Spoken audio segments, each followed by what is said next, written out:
cheia de graça, o Senhor é convosco. Bendita sois vós entre as mulheres. Bendito é o fruto do vosso ventre, Jesus. Santa Maria, Mãe de Deus, rogai por nós, pecadores, agora e na hora de nossa morte. Amém. Obrigada, gente. Vamos sentar.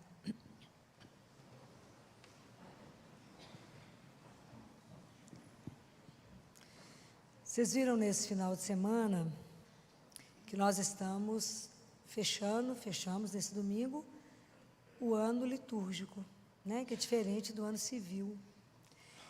Então, para quem acompanhou todo o ano, nós fechamos e lemos o Evangelho de Mateus todo, né? Então, quando a gente encerra um ano litúrgico, é o momento da gente pensar no ano da nossa caminhada. Porque o nosso processo de amadurecimento espiritual, ele é lento. Ele não vai no mesmo passo da nossa maturidade biológica. Então, o quanto que a gente demora a despertar, o quanto que a gente demora a entender as coisas de Deus. Então, parece que fica um espaço entre a gente ter sido batizado, ter se tornado filho de Deus, mas não entender bem o que significa isso, porque geralmente é criança. Depois pula, faz crisma, depois casa na igreja. A grande maioria foi isso. E aí depois vira cristão de domingo, só vem à missa no domingo.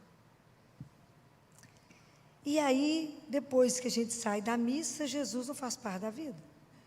Ele participa só aqui, ele não participa fora daqui. Então, até a gente entender a nossa vida, até a gente entender que somos filhos de Deus, eu já falei com vocês semana passada, que o maior desafio da nossa vida é ser filho dele, e a nossa profissão é o nosso caminho de santificação. Então, até a gente compreender isso, a gente escuta o Evangelho de domingo, que é Jesus Rei. Rei do universo. Isso não é difícil, não. Olhar para Deus, entender que Ele criou todas as coisas, que existe, né, tanta coisa bacana que foi criada por Deus. Entender que Deus é o Rei da minha vida, da minha história, até a distância. É porque Deus não participa muito bem das coisas. Porque a grande maioria das coisas nós fazemos sem perguntar a Ele, sem colocar diante dEle. Então, quanto nós estamos distantes de colocar Deus à frente de tudo na nossa vida e nada antepor a Deus. Isso é uma missão, gente, isso é uma luta de todo dia. Nada estar à frente antes de Deus na minha vida, mas tudo Ele exige de nós vigilância. Por isso que eu falei que é um processo de maturidade. Então, quando eu escuto o Evangelho de domingo, eu tenho que obrigatoriamente fazer uma pergunta: o que eu estou fazendo com a minha vida, nessa vida que Ele me deu? Esse dom que Ele me deu, como é que eu estou usando esse dom? O que você tem feito da sua vida? Isso é real. Porque quando descreve aqui que Jesus fala da vinda dele, da segunda vinda dele, que nós vamos ter 2 julgamentos. Um no momento da nossa morte. No momento da nossa morte nós vamos estar diante de Jesus. É o julgamento individual. E depois vai ter o julgamento universal. E aí, quando ele pergunta, e é tão interessante quando ele fala: tive fome, me deste comer, tive sede, me deste beber, era estrangeiro e me recebeste, estava preso, estava doente, você me visitou, me acolheu. Se vocês observarem isso, por que nós vamos ser cobrados em quê? Qual é a grande pegada desse domingo? Perceberam, não? Jesus falou aqui de adultério? Não. Falou de matar? Falou de alguma outra coisa? Qual é a cobrança? Do amor. Se a gente for em Gênesis 4, versículo de 9 a 10, Deus Pai fala para Caim, o que ele fala? Onde está o teu irmão? Onde está o teu irmão? O que fizeste dele? O que você fez com o seu irmão? Ele tinha acabado de matar. Ele falou, eu não estou sabendo, eu não vi ele não. Essa é a grande pergunta da nossa vida. Por isso que o nosso processo de amadurecimento espiritual é tão lento. Porque eu tenho que entender que nós todos somos irmãos, e isso é real. Então, a dor do outro, a fome do outro, a sede do outro tem que me incomodar. Ela tem que me deslocar. Está escrito na carta de João, eu não posso ver alguém passar por uma necessidade e aquilo não mexer comigo. Se isso não mexer comigo, o amor de Deus não está em mim. Compreendem? Então eu não posso olhar o meu irmão e achar que ele é invisível. Onde está o teu irmão? E isso é a maior responsabilidade nossa. Então tem coisas do nosso processo, da nossa fé, que elas são indispensáveis, que elas não são negociadas, é inegociável. São coisas importantes e inegociáveis. O que está escrito na palavra de Deus que Jesus fez na vida? O que ele passou pela vida fazendo? Todo tipo de... Está escrito na palavra. Vou para vocês para trazer a Bíblia, né, gente? Jesus passou pela vida fazendo todo tipo de bem. Será que se for chamado agora por Ele, nesse momento, poderá olhar para a minha vida e falar, ela passou pela vida fazendo todo tipo de bem?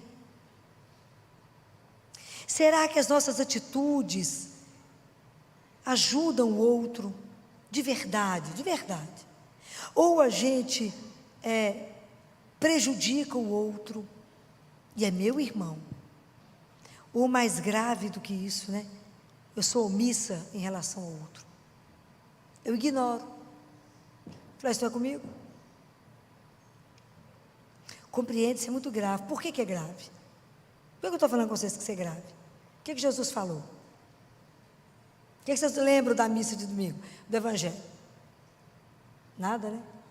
Filó, não sei nem o que eu comi hoje, gente. O que Jesus falou? Ele falou, mas Senhor, quando é que foi que nós estivemos com fome? Quando foi que eu te vi com sede? Quando foi que eu te vi na rua? Quando foi que eu te vi preso? Quando foi que eu te vi doente? O que ele falou? Qual foi a resposta dele? O que você fizer ao menor dos meus irmãos, é para quem que faz? Para mim você fez. Isso é de uma gravidade que eu até estremeço. Porque ele não fala, fica parecendo que você fez assim parecido comigo. Não. A identificação que Deus tem com o menor, com o mais abandonado, com o mais pobre, é uma identificação sacramental. Presta atenção nisso. Então a forma como a gente reage diante deles é a forma como eu reajo diante de Deus. Aí a coisa ficou feia. Compreenda a gravidade desse evangelho. Isso é para nos sacudir. Eu não posso passar por alguém na rua, ou alguém que eu encontro na porta de uma padaria, de um restaurante, e alguém que você vê com fome, faz assim para você, e você fala, não tenho nada. É assim que você faria diante dele? É seríssimo. Porque isso coloca a sua vida toda para ser avaliada. Se a gente não se levantar pela manhã com a disposição de aliviar alguém, de diminuir o sofrimento de alguém, de tirar alguém que está vivendo aqui na terra como se estivesse dentro do inferno e levar para essa pessoa um pedacinho de céu, nós estamos fazendo o que com a nossa vida? Se eu não for capaz de um sorriso, filha, mas eu não conheço nenhum estrangeiro. Mas filha, o outro, quando a gente fala de hospitalidade, também é uma acolhida do outro no seu coração. Acolha o outro. Não seja indiferente ao outro. Escute, o povo está tão sozinho, tão abandonado. Tanta solidão aí, tanta gente doente. No aspecto da emoção. Tenha tempo para o outro, escute o outro. Faça o que Ele faria no seu lugar. Porque hoje somos nós que somos os olhos dele.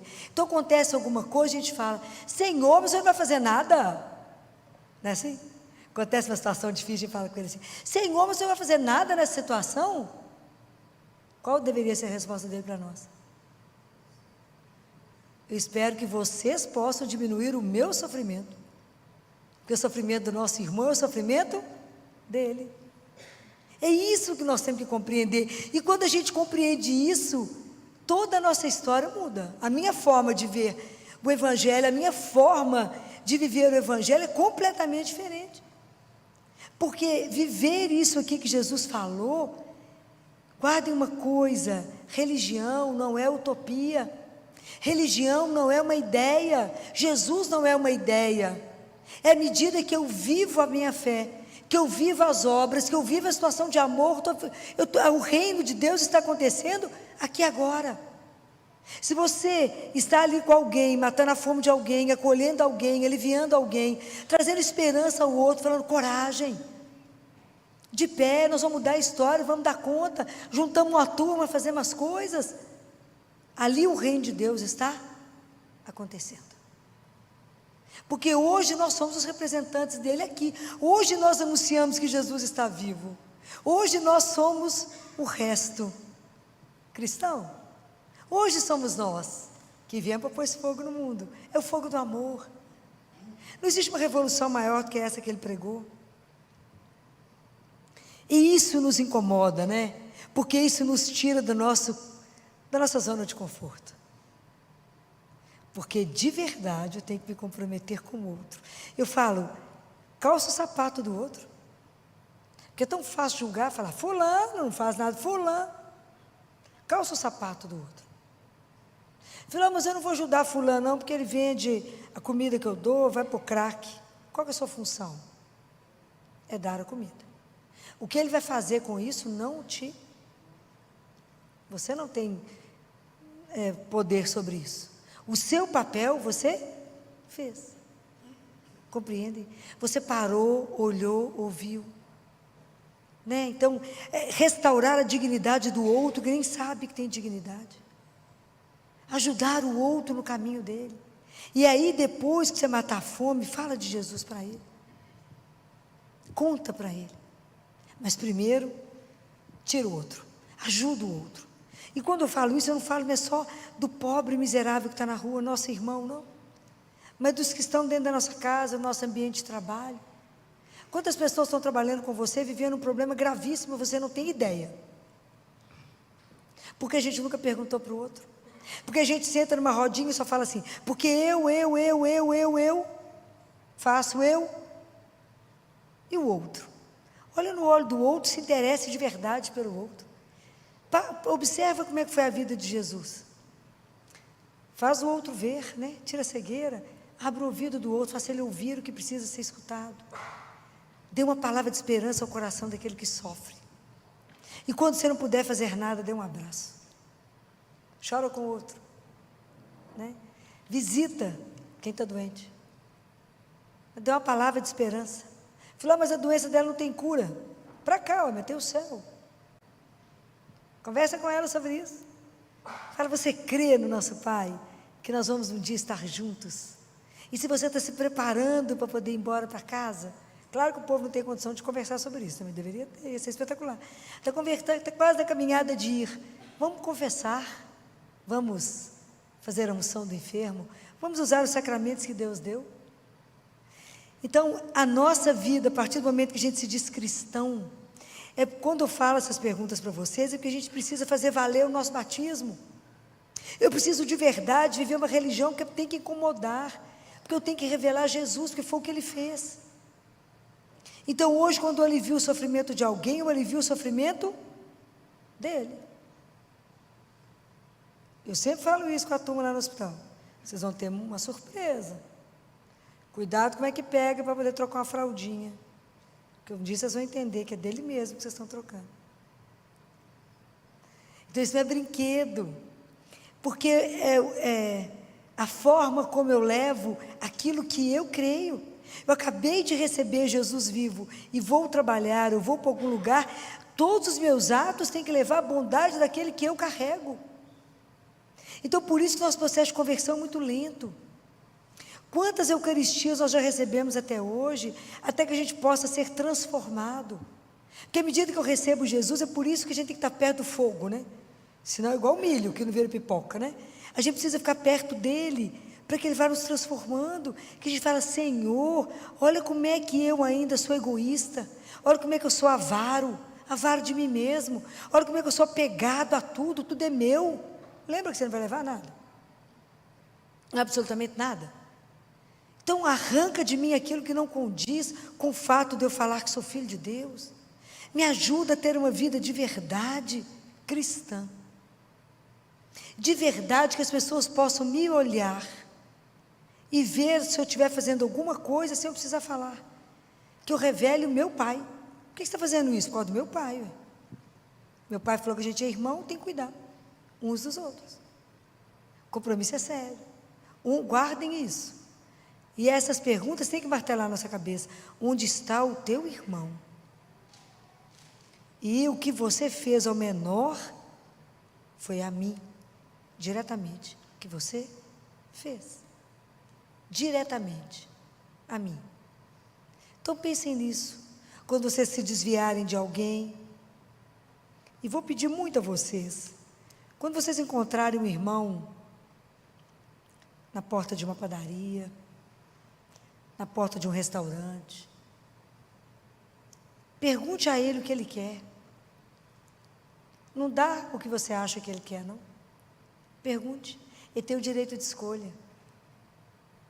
Ele tem o direito, ele não tem o dinheiro para comprar, mas ele tem o direito de escolha, ele tem um paladar. Não quer dizer que você gosta de alguma bebida que ele também gosta. Pergunte, é seu irmão. Fala com ele o que você deseja agora. Né? Converse com ele. Porque à medida que a gente vai ficando mais íntimo de Jesus, quais vão ser seus maiores amigos? Os pobres. É a turma da rua. E eles são divertidos demais. Quem acompanha essa turma, né? A gente tem uma turma que já é amigo, que já conhece a placa do carro, que já te conhece de longe, né? Então, pergunte o que você quer hoje, né? Mas não se esqueça que às vezes a gente acha que é só esse que precisa de ajuda. Não é. Não esqueça dentro da sua casa, quem está precisando do amor de Deus, da manifestação dele. Olhe para as necessidades de casa. Olhe. E quando a gente não puder fazer nada, fala, nossa Senhor, aconteceu isso, está tão longe de mim, essa pessoa está tão longe, está em outro país, o que nós podemos fazer? O que nós podemos fazer? Rezar, gente. A oração, ela tem um poder incalculável. A gente reza para o outro e fala, Jesus, sabe meu irmãozinho? Lá da China, lá do Japão, lá da Rússia, lá de onde ele estiver, que você ficou sabendo. Olha, tenha misericórdia dele, reza por ele. E muita coisa pode mudar por causa dessa oração. Alguém aqui já viu o depoimento de uma mulher que se chama Glória Polo? Não? Já? Algumas? Então, a Glória Polo foi uma dentista. Estava ela, o marido e o sobrinho, chegando dentro da universidade. Não sei de que país ela é, se era Colômbia, eu não lembro. México? Eu não lembro que país que ela era. E aí ela fala que o raio foi atraído pelo tanto de joia que ela usava, tanto brilhante. O sobrinho morreu imediatamente, receberam um raio. E ela ficou gravíssima, gravíssima. Esse depoimento dela está na internet. E ela ficou muito grave, e nesse momento ela esteve diante de Jesus. Enquanto as pessoas decidiam, a irmã era médica, se valia a pena fazer alguma coisa por ela ou não, porque ela estava gravíssima. E aí ela encontra com Jesus, e Jesus fala com ela, Glória, você quer minha misericórdia? Ela fala, não, Senhor, não tem nenhum pecado. Ai, que delícia. Espetacular. E fala, não, Glória, então vamos ver. É espetacular. A conversa dos dois, vale a pena escutar, que é espetacular. Conversa dos dois. Por que eu estou contando isso? Porque Jesus fala com ela assim: Glória, por que você tem oportunidade, caso queira, de voltar? Se você quiser, você pode, posso te devolver. Por causa daquele lá.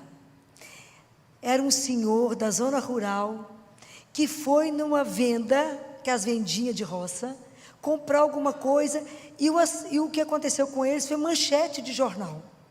Quando ele foi comprar, a pessoa embalou naquele jornal. Quando ele leu aquilo, Jesus mostra para ela essa cena. Ele ajoelha assim no chão, põe a mãozinha posta e fala: Senhor, a minha irmãzinha está muito ruim, ajuda a minha irmãzinha. E aquela oração mexe com o coração de Deus e fala: está vendo ele rezando por você, nunca te viu, não sabe quem você é, intercedeu por você.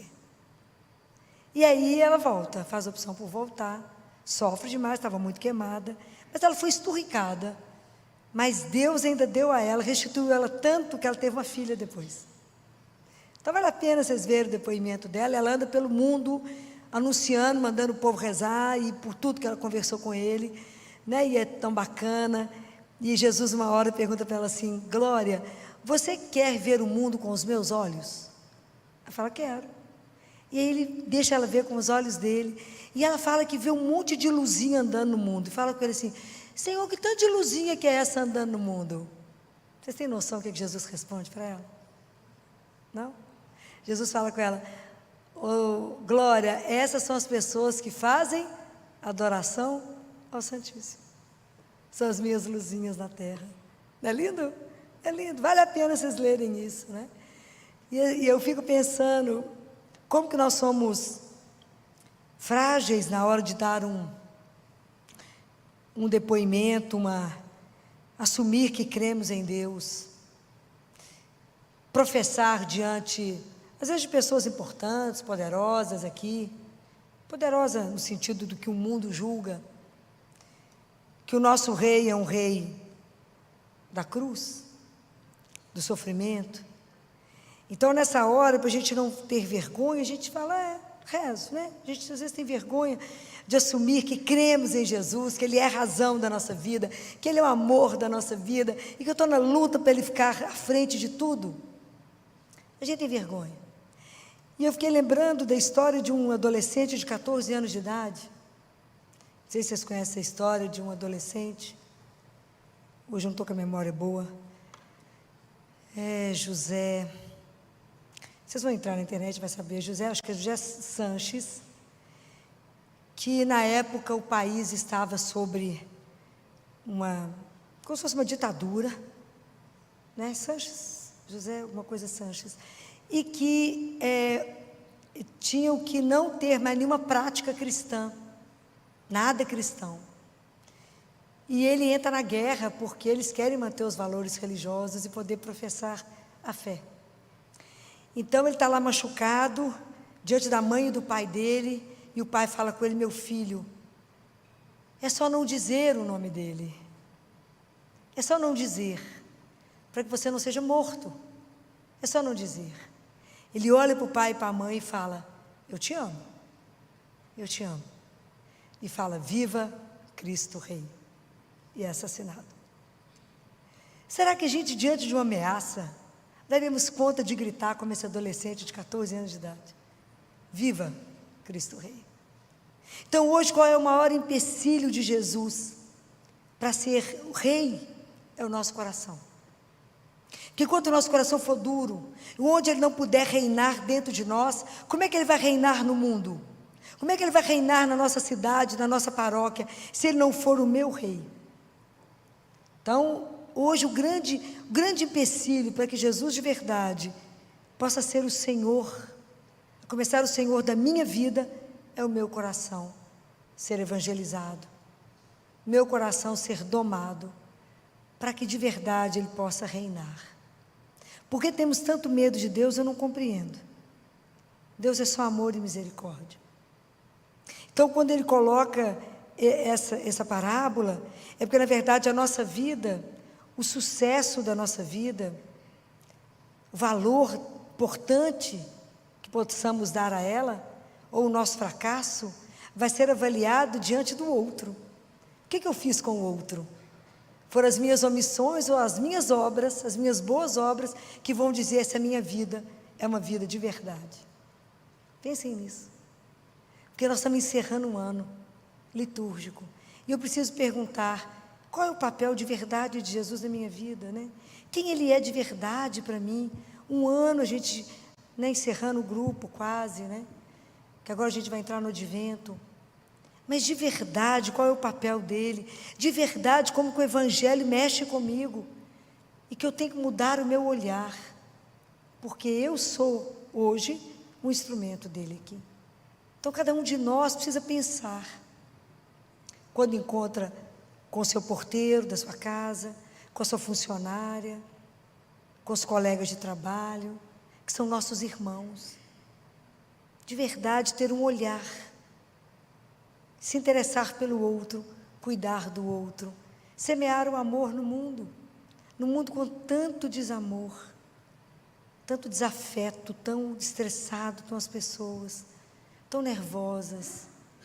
Dá um abraço, conversa, se interesse, e sempre quando vocês fizerem isso, depois vocês lembram a ela, que ela tem um pai, que Jesus veio nos revelar, que somos filhos do Altíssimo. Por isso você está preocupado comigo? Sim. Somos filhos de Deus. Que essas palavras possam nos acompanhar. E que Nossa Senhora, né, que teve um coração tão domado, que permitiu que o reino de Deus, né, se instalasse a partir dela. Que ela nos ajude, interceda por nós, na nossa miséria, na nossa avareza, no tanto nosso egoísmo, que a gente é tão voltado para nós mesmos. Mas que a gente possa começar a prestar atenção nisto, e que essa frase nos acompanhe. Onde está o teu irmão? Existem alguns santos que não, quando estavam muito doentes, que não podiam mais sair, pedia sempre para ter um pobre do lado da cama deles, por causa da presença, da identificação de Jesus com eles. Então pensem nisso. Pense de verdade que a questão é você com você. Aonde está o teu irmão? Qual é o nível que eu tenho me comprometido de verdade com o outro? Qual a consciência que eu tenho de sermos irmãos? Então vamos pedir a Jesus, a Nossa Senhora, que interceda por nós quando nós estamos encerrando um ano litúrgico, não para ter medo de Deus, imagina, mas para poder divulgar e difundir no mundo um amor incondicional de um Deus que é para todos. O amor dele é para cada um de nós. Louvado seja nosso Senhor Jesus Cristo.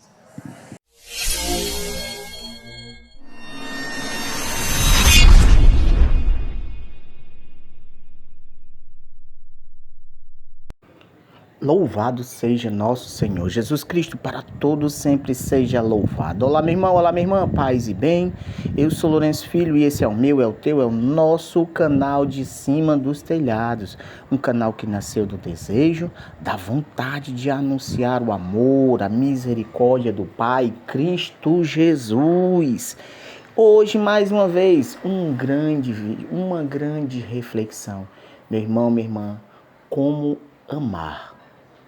Como servir, como ser um verdadeiro cristão, segundo o Evangelho, segundo a Palavra de Deus. O direcionamento que Deus nos dá através da sua palavra de como viver o verdadeiro Evangelho, o verdadeiro amor. Doutora Filó, essa mulher abençoada, que Deus abençoe, que Deus a ilumine sempre. Que Deus derrame o seu Espírito Santo sempre sobre esse instrumento, sobre essa mulher que é um arauto de Deus, essa mulher que fala, que é boca de Deus. Que Deus derrame sempre o seu amor e a sua misericórdia na vida da doutora Filó. Créditos, eu vou deixar aqui créditos do canal da doutora Filó, aqui no YouTube. O canal dela oficial, doutora Filó, canal oficial. Eu vou deixar o link na descrição do vídeo, tá bom? Para que você conheça. E você que já chegou pela primeira vez ao nosso canal, meu irmão, minha irmã, não paga nada. se inscreva no nosso canal. Vem para a família de cima dos telhados. Estamos crescendo, graças a Deus. A palavra de Deus está chegando mais longe. Estamos anunciando mais forte a palavra de Deus. Hoje, com mais de 11 mil inscritos, meu irmão, minha irmã, vem para a família de cima dos telhados. Se inscreva, ativa o sininho de notificações para que todas as vezes que a gente lançar um vídeo, você receba este vídeo de primeira mão. E compartilha, leva para as suas redes sociais a palavra de Deus, meu irmão, minha irmã, não perca tempo. Você que já é inscrito, que Deus te abençoe, que Deus te ilumine. Vamos forte, meus irmãos, vamos forte. Vamos lá, vamos anunciar, vamos proclamar, vamos dizer a todo que Jesus vive, que Jesus reina, que Ele é o Senhor de nossas vidas. Deixa o teu comentário, deixa o teu like, compartilha. Meu irmão, minha irmã, que Deus abençoe a você que chega pela primeira vez, a você que já pertence à família, que você que já faz parte da família de cima dos telhados. Eu quero te pedir humildemente, deixa o teu like, deixa o teu comentário e compartilha. Louvado seja nosso Senhor Jesus Cristo, para todos sempre seja louvado. Estivemos e sempre estaremos reunidos em nome do Pai, em nome do Filho, em nome do Espírito Santo. Amém. Paz e bem.